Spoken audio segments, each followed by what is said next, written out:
যশোরের বেনাপোল সীমান্তে ভারতীয় বিএসএফের গুলিতে এক বিজিবি সদস্য নিহত। স্টাফ রিপোর্টার আহমদ আলী শাহিনের প্রতিবেদন।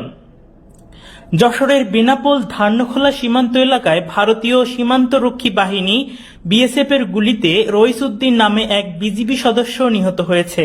সোমবার 22 জানুয়ারি আনুমানিক ভোর 5:30টার দিকে যশোর 49 বিজিবি ব্যাটালিয়নের ধান্যখোলা বিউপির জেলেপাড়া পোস্ট সংলগ্ন এলাকায় ভারত থেকে আসা একদল গরু চোরাচালানকারীদের সীমান্ত অতিক্রম করতে আসতে দেখলে বিজিবি টহল দল ধাওয়া করলে তারা ভারতের দিকে দৌড়ে পালিয়ে যাবার চেষ্টা করে। এ সময় বিজিবি টহল দলের সদস্য সিপাহী মোহাম্মদ রইস উদ্দিন চোরাচালানকারীদের পিছনে ধাওয়া করতে করতে ঘন কুয়াশার কারণে দল বিচ্ছিন্ন হয়ে পড়ে।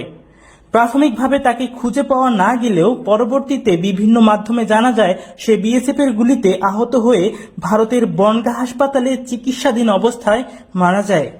যশোর 49 বিজিবি ব্যাটালিয়নের অধিনায়ক লেফটেন্যান্ট কর্নেল জামিল রাত 12টা 30 মিনিটের সময় এক প্রেস বিজ্ঞপ্তিতে জানায়, বিএসএফকে এই বিষয়ে সুষ্ঠু তদন্তের দাবি জানানোর পাশাপাশি কূটনৈতিকভাবে তীব্র প্রতিবাদ লিপি প্রেরণ করা হয়েছে।